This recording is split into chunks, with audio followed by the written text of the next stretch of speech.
thank you very much. It's an honor to have President Zelensky of Ukraine, and we've been working very hard, very close. So we've actually known each other for a long time. We've been dealing with each other for a long time, and very well.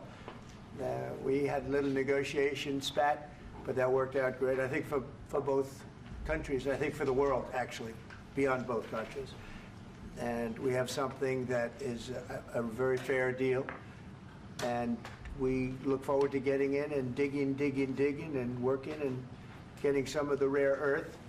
But it means we're going to be inside, and it's a big commitment from the United States, and we appreciate working with you very much. And we will continue to do that. We have had some very good discussions with Russia. I spoke with President Putin, and we're going to try and bring this to a close. It's something that you want and that he wants. We'll have to negotiate a deal. But we've started the confines of a deal, and I think something can happen. The big thing is the number of soldiers, mostly at this point, but soldiers being killed. You're losing thousands of soldiers. So on both sides, we're losing a lot of soldiers, and we want to see it stop, and we want to see the money get put to different kinds of use, like rebuilding, and we're going to be working very hard. But we've had a lot of very good conversations. I will say, until we came along, the Biden administration didn't speak to Russia whatsoever. They didn't speak to anybody. They just allowed this to continue. And I will say that, I'll say in front of you, you've heard me say it 1,000 times, if I were president, this war would have never happened. We would have had a deal negotiated for you without having to go through what you've gone through. But your soldiers have been unbelievably brave. We've given them great equipment, but somebody has to use the equipment. They've been unbelievably brave, and we give them great credit. This was supposed to be over very quickly, and here we are 3 years later. So I give tremendous credit to your generals and your soldiers and yourself, in the sense that it's been very hard fighting, very tough fighting. They're great fighters. And you have to be very proud of them from that standpoint. But now we want to get it over with. It's enough, right? We want to get it over with. So it's an honor to have you here. Thank you very much for coming. We're going to sign the agreement at the conference in the East Room in a little while, right after lunch. And we'll be having lunch together. We're also discussing some other things. And we appreciate everybody being here. It's somewhat of an exciting moment, but the really exciting moment is when they stop the shooting and we end up with a deal. And I think we're fairly close to getting that, and an honor to have you. And please, would you like to say something? No, thank you so much, Mr. President. Thank you for the invitation. And really, I hope that this first document, will be first step to real security guarantees for Ukraine, our people, our children. I really count on it. And of course, we count that America will not stop support. Really, for us, it's very important to support and to continue it. I want to discuss it with details further during our conversation, and of course, the infrastructure or security guarantees. Because for today, I understand what Europe is ready to do. And of course, I want to discuss with you what the United States will be ready to do. And I really count on your strong position to stop Putin. And you said that enough with the war. I think that is very important, Ben, to say these words to Putin at the very beginning of war, because he is a killer and terrorist. But I hope that together we can stop him. But for us, it's very important to, to save our country, our values, our freedom and democracy, and of course, no compromises with the killer about our territories. But it will be later. And of course, what I wanted, we spoke about it by phone with you, about the drones production. We have very good drones production. I think the best one in the world for today because of the war. Yes, and of course, we need very much the air defense. You have the best air defense in the world, and really you helped us under attacks of Russians. And I want to speak how we can exchange the licenses. We're open to share the licenses of all our drones with you, of course, with the United States. And we need licenses for quick production of air defense. Even after the war, we need our nation to be calm, that we are secure. So that's why we need this air shield. And of course, about this I want to speak about the contingents. I think that France and UK already spoke to you, and we know that Europe is ready, but without the United States, they will not be ready to be as strong as we need. And the last point, last not least, about exchange, about our people and children. And you know that these crazy Russians, that they stolen 20,000 of children, Ukrainian children. They changed their names, they changed their families, relatives, and now they're in Russia. We want to bring them back, and really, it's a big dream, task, and goal for me, and our warriors. By the way, Mr. President, we exchanged, released more than 4,000 warriors from Russian prison, but there are thousands more in the prison. I wanted to share with you some images. How it's can I now? Yeah, please. Have I? Please. Some minute, 1 minute, 1 minute. Just you to understand in what circumstances, in what situation they are, and what the attitude of Russia to our prisoners. That guys, just you before and after. And you see before and after, just you to understand. Now thousands of such guys, ladies and men, there, and that, so they don't eat, they beat them, and they, they do a lot of, bad things. So out of, even during the war, there are rules. Everybody knows there are rules during the war. So these guys, they don't have any rules. You see that, 50, 60 kilograms left, and a lot of such things. And I didn't want to show you what the changes with images of children, because I will just share with you. And I mean, it's looking tragic. Yep, that's tough stuff. Yeah, I wanted very much to give you, and you see. Yeah. This is pastor, by the way. They stolen pastors because it's not Russian church. They stolen pastors and moved pastors to the prison. At the end of last year, we brought 3 pastors, and we could exchange them. And this is pastor, you see. Yeah, that's tough. Yeah. So I mean, this I wanted to show you, and this. So thank you very much. We want to get that ended, right? Yeah. Of course, we And want. I think we will. And We have to, of course. do you have any questions, please? Mr. President. Thank you, Mr. President. With the, how much money is the U.S. going to put into the fund that is being created today, and how does this provide long-term security for Ukraine? Well, we don't know exactly how much, because we're going to be putting some money in a fund that we're going to get from the raw earth that we're going to be taking and sharing in terms of revenue. So it's going to be a lot of money will be made from the sale and from the use of raw earth. And as you know, our country doesn't have much raw earth. We have a lot of oil and gas, but we don't have a lot of the raw earth. And what we do have is protected by the environmentalists, but that can be unprotected, but still it's not very much. They have among the best in the world in terms of raw earth. So we're going to be using that, using it for all of the things we do, including AI, and including weapons and the military, and it's really going to very much satisfy our needs. So it's something that just worked out really well. We have a lot of oil, and we have a lot of gas, we have a lot, but we don't have raw earth. So this has just about every component of the raw earth that we need for computers, for all of the things we do. This puts us in great shape. And on long-term security for Ukraine, how does this provide it? I think they're going to have great luck. I think once we make the agreement, that's going to be 95% of it. They're not going to go back to fighting. I've spoken with President Putin, and I feel very strong. I've known him for a long time, and I feel very strongly that they're very serious about it, and we'll make a deal. And when the deal is made, I don't think, we talk about security. Everyone's talking about the other day, all they talked about was security. I said, let me make the deal first. I have to make the deal first. I don't worry about security right now. We have to have a deal, because right now, last week, 2,000 soldiers died on both sides. 2,000. And they're losing 1,000, 2,000, 3,000 a week. So as we sit here and we talk, people are getting shot and dying on the battlefield. And, you know, they're not American soldiers, but they're Russian soldiers and they're Ukrainian soldiers, and we want to be able to stop it.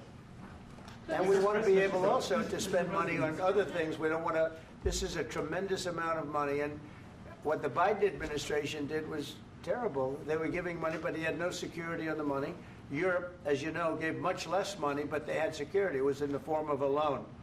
They get their money back, and we didn't. And now, at least we're protected because the American taxpayer has to be protected too. But this is an incredible agreement for Ukraine because we have a big investment in their country now, and what they have, very few people have. And we're able to really go forward with very, very high-tech things and many other things, including weaponry that we're going to use in many locations, but that we need for our country. Mr. President, This allows us to do this. Mr. President, will you continue? I'm sorry. Sending military aid? Yes, go ahead, please. If I can just, yes. In the document, there is one of the very important points. If we speak about business and investment, we never had LNG terminals in Ukraine. This document will open. I mean, the next documents, but anyway, here we see in the framework, we see really goodwill for this. LNG terminals for us is very important, and I think for security of European continent. We have the biggest storage, gas storage. We have the biggest in Europe. Yes, and we can use it. Use it for LNG. Use it for LNG, and we will do it. And really, we can help Europe because Europe really helped. President Trump said that they made less support, but they are our friends and they are our very supportive partners. They really gave a lot, Mr. President. They did. They gave a lot, but they gave much less. No. Much less. No. No. No. Okay.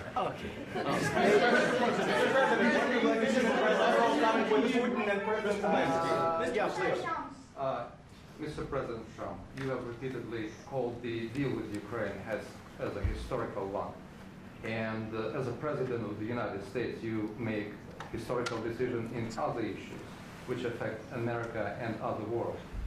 So what place in the world history do you want to take? And do you associate yourself with any famous historical figures? Yeah, I'd say George Washington, Abraham Lincoln. I would say I'm far superior to George Washington and Abraham Lincoln. Now, you know I'm only kidding, right?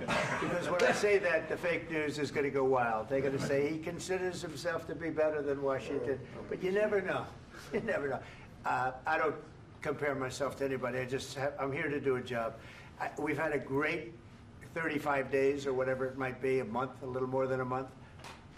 We've accomplished tremendous amounts. Not only this would be a very great achievement if we could get the war stopped and get them back to normalization. I think that's going to happen.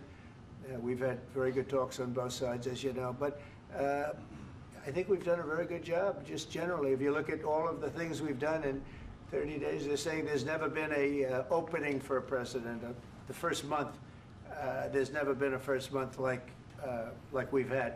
And this is one of the very important things. This, to me, is one of the most important things because we have tremendous death taking place as we speak, and I don't want to have that. You know, think of the parents, whether they're in Russia or Ukraine, think of the parents of all these people being killed needlessly. They came to our territory.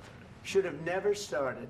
This would have, if I were president, this would have never started. Mr. President, where has out your conviction?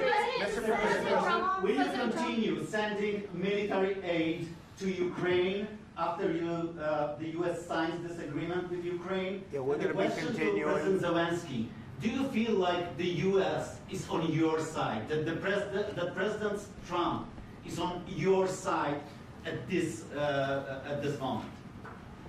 Right. What do you think? He wants to know, do you think that, sort of a stupid question. I guess we wouldn't be here if I wasn't. I think that the United States on our side from the very beginning of occupation, and I think that President Trump on our side, and of course, I'm sure that the United States President will not stop support. This is crucial for us. It's important for us. Yes. And Putin, the president speaks about the people and the soldiers which are dying, but they came to our territory, they came to our land. They began this war, and they have to stop. And I think this is the question, with really the most important question. Can President Trump, I hope yes, with some other allies, to stop Putin, withdraw these enemies, our enemy, withdraw these troops from our land? And I think that you asked about the history, I think that if President, or when, he will stop Putin, if President Trump will bring peace to our country, I think he will be on this wall. I think. We've had very, very good talks. What about military aid to Ukraine? President Zelensky just said that there would be no compromises with Vladimir Putin. I just wanted to ask both of you, firstly, are there compromises that you think that President Zelensky is going to have to make? And President Zelensky, is there anything that you might be thinking that you may be able to offer or bring to the table, for example, elections? Thank you. I think you're going to have to always make compromises. You can't do any deals without compromises. So certainly he's going to have to make some compromises, but hopefully they won't be as big as some people think you're going to have to make. That's all. That's all we can do. I'm here as an arbitrator, as a mediator to a certain extent between two parties that have been very hostile. To put it mildly, they've been very hostile. There's been a vicious war. There's been a vicious war. You know, it's a very level battlefield, and those bullets go out, and as I've said many times, we were talking about it with Pete, many times the only thing stopping those bullets is a human body. And in the case we're talking about, generally young human bodies are stopping a lot of bullets. It's dead level. That's why it's great farmland. It's great land. It's great farmland, but there's very little protection against the bullets that are being, and other things that are being shot. So all I can do is see if I can get everybody at the table and get an agreement. And I think we're going to end up with an agreement. Otherwise, I wouldn't probably be even here today. Mr. President, I've got two questions for you. You think ultimately your legacy will be the peacemaker and not the president that led this country into another war and ended foreign wars? And I've got a question. I hope it will. I mean, I hope I'm going to be remembered as a peacemaker. This would be a great thing if we could do this. I'm doing this to save lives more than anything else. Second is to save a lot of money, but I consider that to be far less important. So I hope I'm going to, thank you, Brian, for that question. It was a nice question. I hope I'll be known and recognized as a peacemaker. This would be a great thing to solve. This is a very dangerous situation. You know, this could lead to a third world war. This was headed in the wrong direction.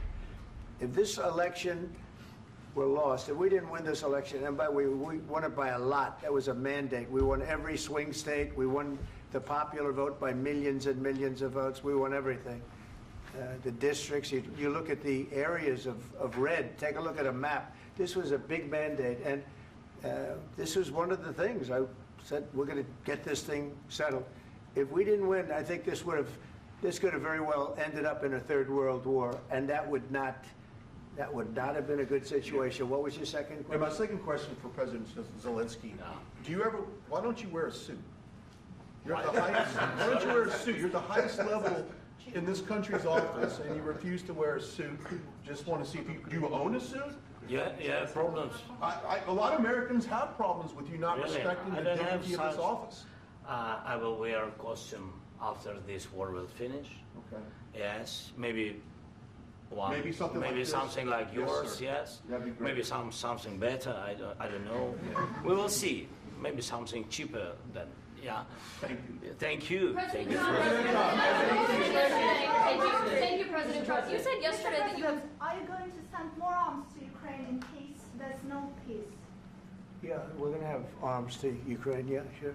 Hopefully I won't have to send very much, because hopefully we're going to have it finished. We're looking forward to finishing this quickly.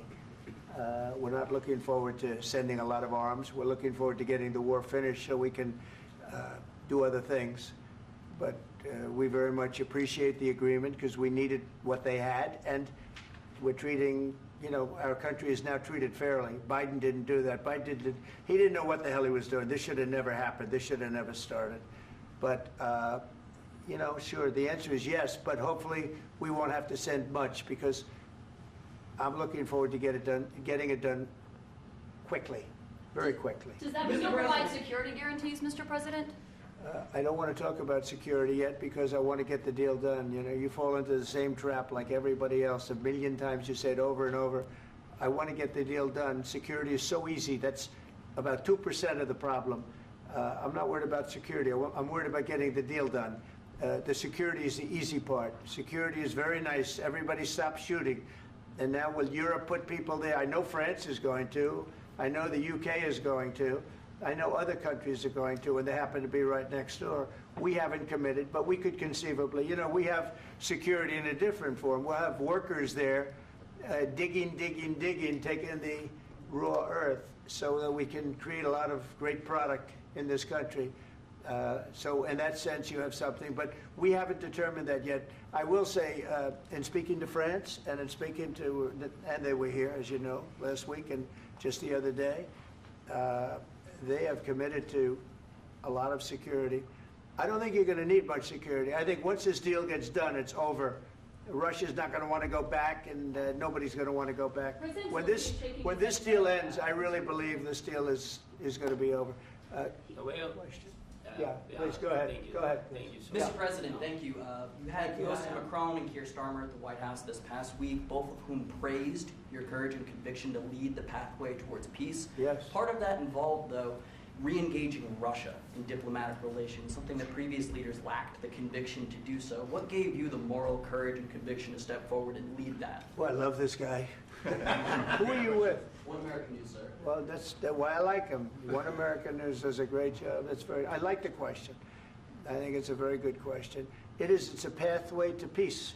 It's a pathway to getting something solved. And I feel that as the head of this country, I have an obligation to do that. Plus, you know, we're very much involved. We got involved. It's too bad we got involved because there should have been no involvement because there should have been no war. And there shouldn't have been October 7th. That would have never happened. As you know, Iran was broke.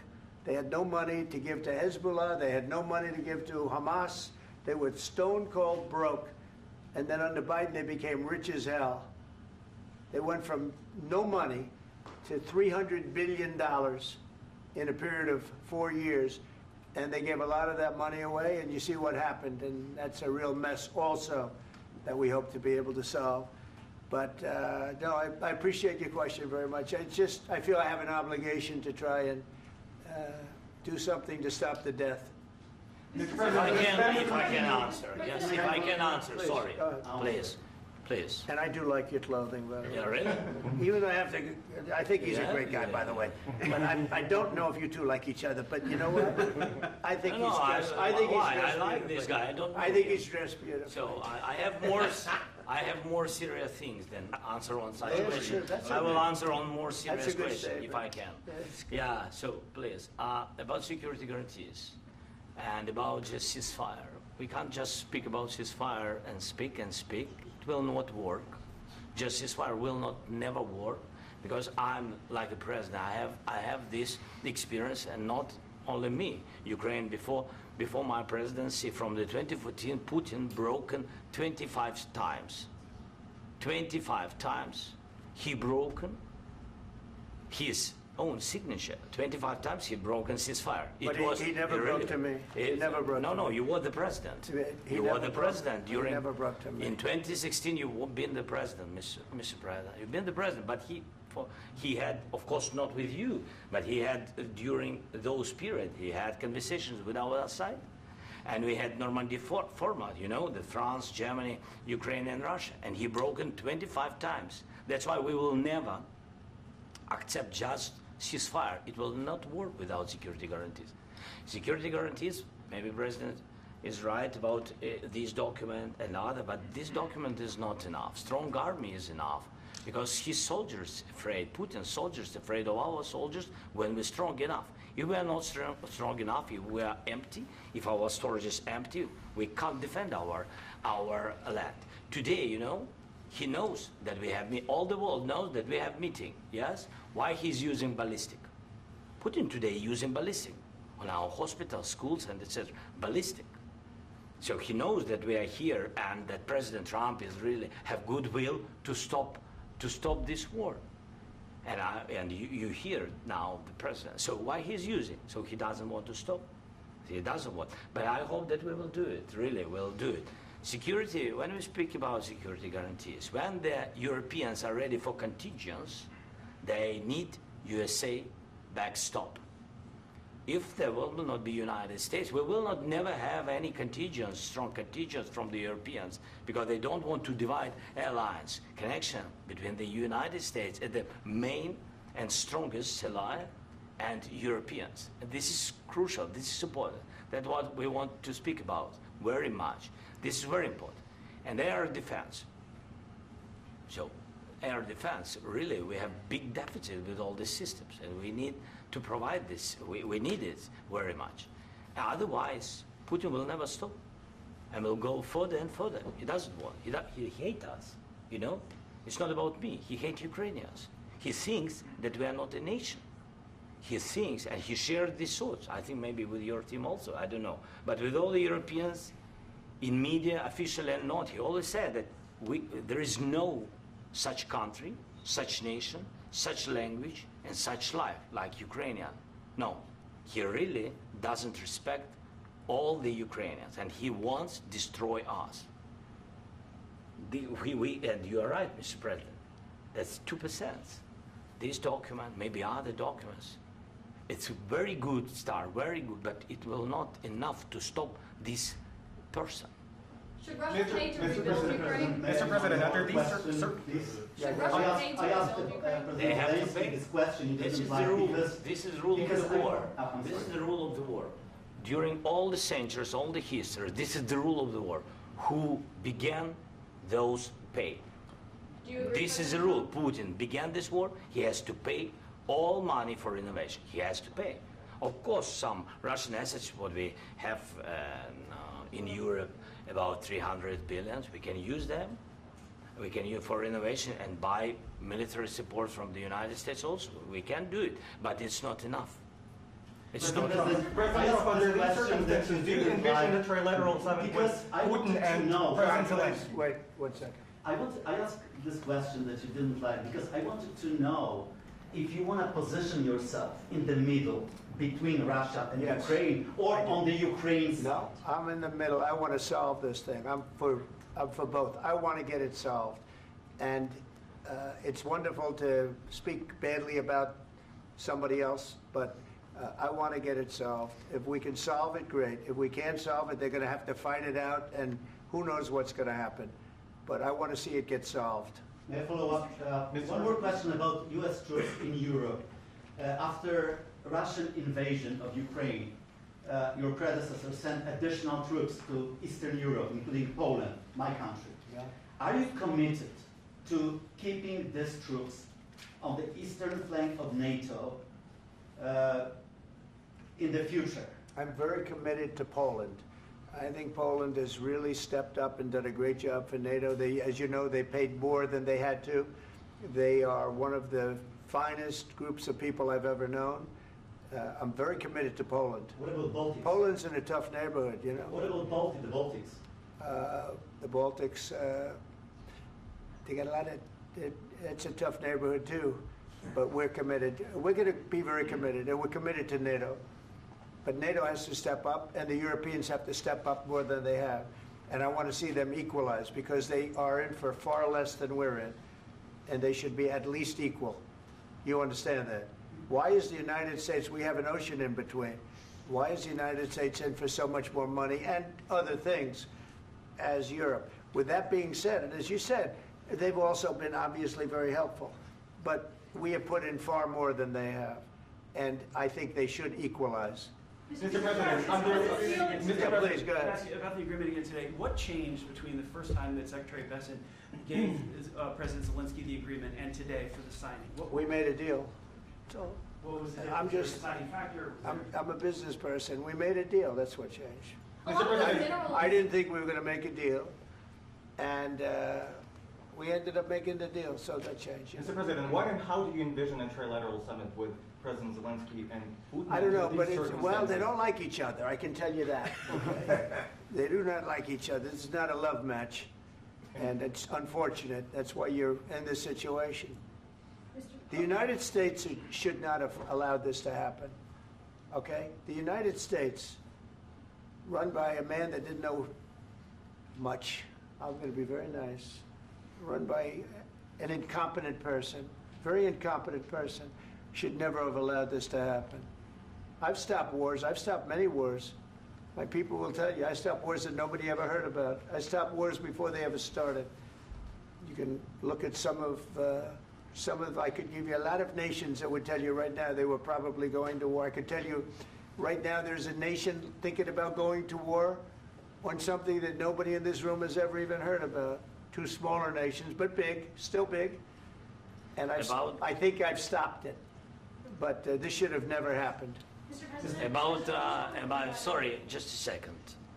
About any negotiations. First of all, I want really to tell you, and I think that everybody understands that Ukraine, more than Ukrainians, nobody wants to stop this war. But at the future, any negotiations, it's understandable that two sides of the war, not Russia and the United States, because this is not the war between Russia and the United States. This is war of Russia against Ukraine and Ukrainian people. So these two sides will be at the anyway will be at the negotiation table. Then of course United States, like the strongest partner of the Ukraine, and of course Europe. I think Europe is very important. I want to speak about it with the president. Yes, Europe is very important for us because we really defend Europe for today. All Europeans really recognize that we are defending line, and they have real life, and our people are dying. That's why they helped us. And also, it's about the NATO. Yes, between, like the president said, you have big, nice ocean. Yes, between us. But if we will not stay, Russia will go further to Baltics and to Poland, by the way. But first to the Baltics. It's understandable for them because they've been in the USSR. You know, they've been one of the republics of the USSR, and Putin wants to bring them back to his empire. It's a fact. And when he will go there, if we will not stay, you will fight. Your American soldiers, it doesn't matter, do you have ocean or not, your soldiers will fight. Mr. President, would you be willing to visit Ukraine, maybe Kiev or Odessa, which is known to be at the Riviera or Black Sea? It was my question. I'm sorry. I don't want to talk about Odessa now. Let's not talk about Odessa. I want to talk about making a deal, getting peace. We don't have to talk about Odessa, but a lot of cities have been destroyed. A lot of cities that are not recognizable. There's not a building standing. No. And a lot of things have Mr. to President, happen. you have to come and to look. No. We have very good cities. Yes, a lot of things been destroyed, but mostly cities alive, and people work, and children go to school. Sometimes it's very difficult. Sometimes closer to front line, children have to go to underground schools or online. But we live. Ukraine is fighting, and Ukraine lives. This is very important. And maybe it's Putin is sharing this information that he destroyed us. No, he lost 700,000 people, 700,000 soldiers. He lost everything. Yes. So, Mr. President, one more. I mentioned Poland. Please, go ahead. When did you last speak with President Putin, and what did he say that? A couple of days ago. And what did he tell you that gave you the assurance that he wanted peace? Well, that's what I do. My whole life is deals. I know pretty good. And I've known him for a long time. I've dealt with him for a long time. He had to suffer through the Russia hoax. You know, Russia was a hoax. It was all Biden. It was nothing to do with him. So he had to suffer through that, and he was able to do that. I think that he wants to make a deal, and he'd like to see it end. That's all I do. That's what I do. My whole life, that's what I do is make deals. And I'm in the middle of a mess because this is a real mess. It's a very dangerous one. If this doesn't get solved now, it's not going to get solved for a long time. So I hope we're going to get it solved. In the back, please. Thank you, Mr. President. Prime Minister Starmer claimed repeatedly that his government believes not engaged in censorship. But his country's government arrests people for memes and thought crimes, and even more worrisome is pressuring American companies to censor Americans on his behalf. How can he be a reliable, trustworthy partner when he says things that are demonstrably false on such an important topic? Well, we actually spoke to him about that yesterday, and we thought they took it very, very much too far. JD was very strong on it. So was I. So was Marco. And we've been speaking to him about it. Marco, would you like to say something about that? We have concerns, obviously, with the conduct of those, particularly as it impacts Americans. And there's real concern that American speech, which is online, could fall into the hands of British or any country's jurisdiction. And so this is a point the Vice President made at Munich, and I think it's a very compelling one, that what unites us with Europe, as much as anything else, is these shared values, and one of them being free speech. And so if Americans are threatened by it, we're going to need to take action in that regard. Mr. President. It's actually a very important question. We spoke about this in detail with the Prime Minister, the Foreign Secretary, and others at lunch yesterday, and I know that Secretary of Commerce Lutnick followed up in private meetings last night. This is really important. We believe Americans have the right to speak their mind, even if we in this room disagree with them. They have the right to speak their mind in the public square, which is often online these days. And we're going to defend that right as it pertains to American companies and American citizens vigorously if we have to. I do think that under the President's leadership, we're going to find common ground with our friends in the UK on this question, but it remains to be seen. The principle that will guide us is we believe in free speech in this country, and we'll fight for it for American citizens. Mr. President, on the deal, is there any other oil and gas component to the deal? Is it all critical? A little bit. We'll see. On LNG? But we're not really looking for that so much. We got a lot. We have more than anybody in the world, by far. So no, we're not talking about it too much, but a little bit. I think it affects also, but for the most part, no. And sir, is there any agreement from Ukraine to purchase U.S. LNG as part of the deal, or is that on the table at all? No, we don't need that. Mr. President, I just wanted to ask you about, you just mentioned that you'd spoken to Vladimir Putin a couple of days ago. Just to be clear, that's a new call, not the one that you... I've spoken to him on numerous occasions. Okay. And how was the latest call? What did you discuss? How did it go? Are you serious with that question? I am. I'd love to know. It went well. I think we're going to have a deal. On the minerals deal, Mr. President, some of those minerals are in the east of Ukraine, not far from the front lines and in areas that Russia has occupied. Will you direct President Putin to withdraw his forces from those areas if there's U.S. interest? Well, we'll take a look at the time. We have a lot of area. It's a very big area we're talking about, so we'll take a look. I'll study that and I'll see. And who would protect those minerals if they are U.S. interest? Would that be Ukrainian They'll forces? They'll be protected. European The agreement forces? will protect them. U.S. The agreement, yeah, we're signing an agreement. You know? Right, but what if Russia tries to invade or there's Russian aggression in those spots? I just told you, I don't think that's going to happen. And if that were going to happen, I wouldn't make a deal. If I thought that was going to happen, I wouldn't make a deal. Some people may wonder why. You know, they ought to focus on CNN on survival, not asking me these ridiculous questions. Focus on surviving, because CNN's got such low ratings. I don't think they're going to survive. Let's go. Please go. I already mentioned Poland. Poland was under Russian control for decades after the Second World War. When I was a kid, I looked at the United States not only as a most powerful country, richest country in the world, the country that has great music, great movies, great muscle cars, but also as a force for good. And now I'm talking with my friends in Poland, and they are worried that you align yourself too much with Putin. What's your message for them? Well, if I didn't align myself with both of them, you'd never have a deal. You want me to say really terrible things about Putin and then say, "Hi, Vladimir, how are we doing on the deal?" That doesn't work that way. I'm not aligned with Putin. I'm not aligned with anybody. I'm aligned with the United States of America. And for the good of the world, I'm aligned with the world. And I want to get this thing over with. You see the hatred he's got for Putin. It's very tough for me to make a deal with that kind of hate. He's got tremendous hatred. And I understand that, but I can tell you the other side isn't exactly in love with, him either. So it's not a question of alignment. I'm aligned with the world. I want to get the thing set. I'm aligned with Europe. I want to see if we can get this thing done. You want me to be tough? I could be tougher than any human being you've ever seen. I'd be so tough.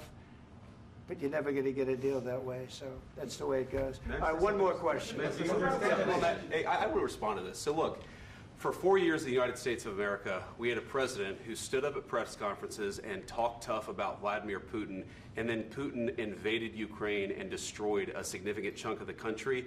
The path to peace and the path to prosperity is maybe engaging in diplomacy. We tried the pathway of Joe Biden of thumping our chest and pretending that the President of the United States' words mattered more than the President of the United States' actions.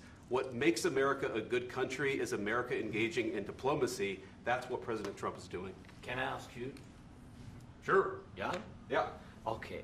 So he occupied our parts, big parts of Ukraine, part of East and Crimea. So he occupied it on 2014. So during a lot of years, so I'm not speaking about just Biden, but those time was Obama, then President Obama, then President Trump, then President Biden, now President Trump, and God bless, now President Trump will stop him. But during 2014, nobody stopped him. He just occupied and took. He killed people. You know what the contact line? 2015. 2014. 2014 and 2015. 2014. Yeah. So I was, he killed, I was not here. Yeah, but that's exactly right. Yes, but during 2014 till 2022, yeah, the situation the same. The people have been dying on the contact line. Nobody stopped him. You know that we had conversations with him, a lot of conversation, my bilateral conversation, and we signed with him, me, like a new president. In 2019, I signed with him the deal. I signed with him, Macron and Merkel, we signed ceasefire. Ceasefire. All of them told me that he will never go. We signed with him with gas contract. Gas contract. Yes, but after that, he broken this ceasefire. He killed our people and he didn't exchange prisoners. We signed the exchange of prisoners, but he didn't do it. What kind of diplomacy, JD, you are speaking about? What do you mean? I'm talking about the kind of diplomacy that's going to end the destruction of your country. Yes, but if you Mr. President, with respect, I think it's disrespectful for you to come into the Oval Office and try to litigate this in front of the American media. Right now, you guys are going around and forcing conscripts to the front lines because you have manpower problems. You should be thanking the President for trying to bring it into this conflict. Have you ever been to Ukraine that you say what problems we have? I have been to. Come once. I've actually watched and seen the stories, and I know what happens is you bring them on a propaganda tour, Mr. President. Do you disagree that you've had problems bringing people into your military?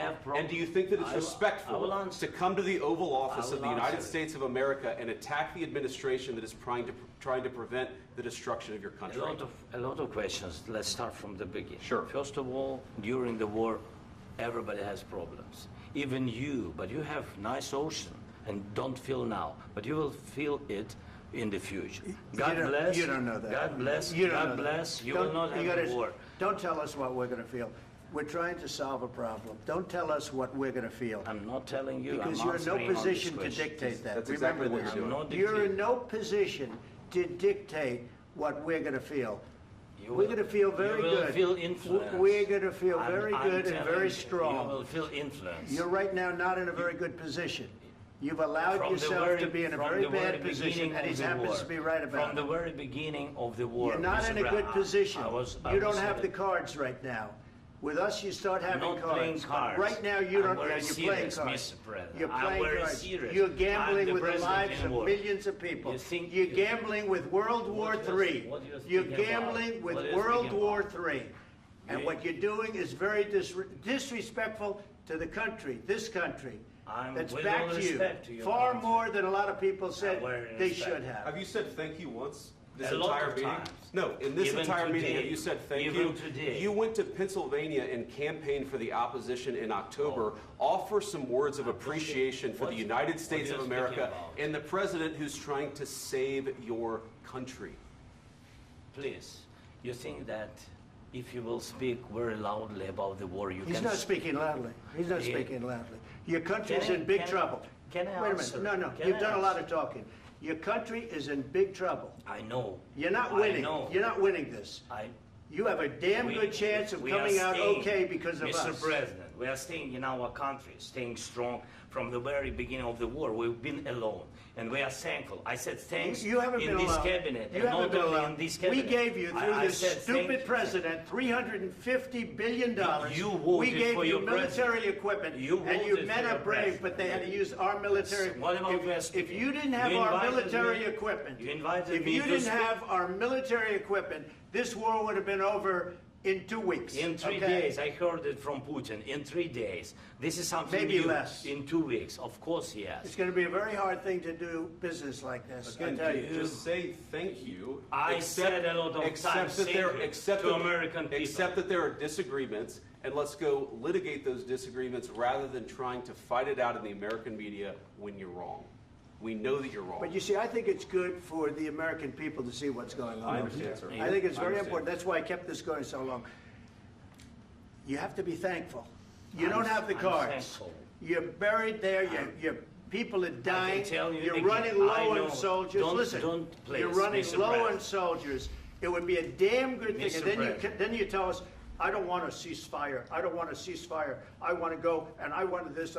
Look, if you could get a ceasefire right now, I tell you, you take it so the bullets stop flying and your men stop getting killed. Of course, we want to stop the war. But you're I saying said- you don't want a ceasefire. But I said to you, I want a ceasefire. with guarantees. Because you'll get a ceasefire faster than an agreement. Ask our people about ceasefire, what they think.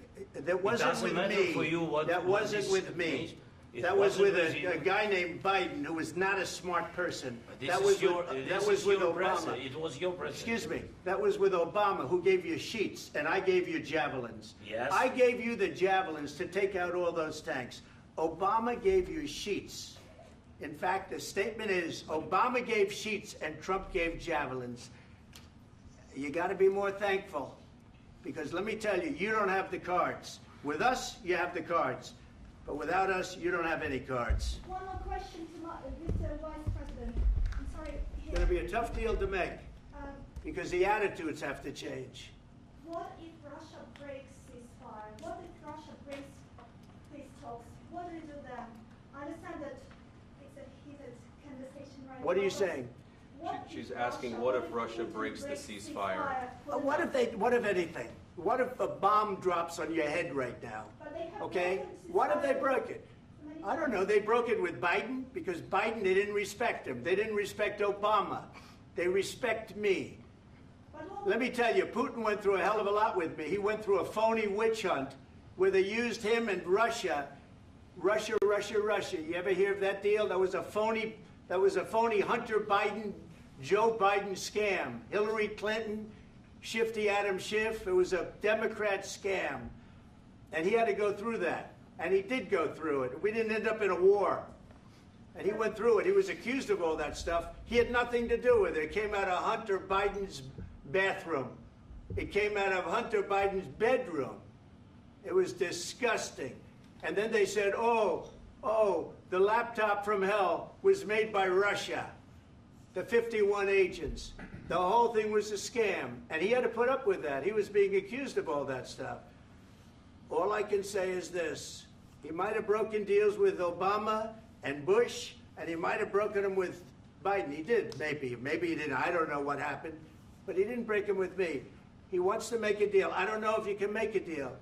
The problem is, I've empowered you to be a tough guy. And I don't think you'd be a tough guy without the United States. And your people are very brave. But you're either going to make a deal or we're out. And if we're out, you'll fight it out.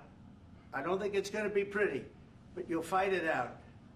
But you don't have the cards. But once we sign that deal, you're in a much better position. But you're not acting at all thankful. And that's not a nice thing. I'll be honest, that's not a nice thing. All right, I think we've seen enough. What do you think? Huh? This is going to be great television, I will say that. All right. We'll see what we can do about putting it together. Thanks, sir. And I need the back of this. We'll see. I don't know. All right, guys, come on. Wait. Hey, control. Guys, come on. Let's move.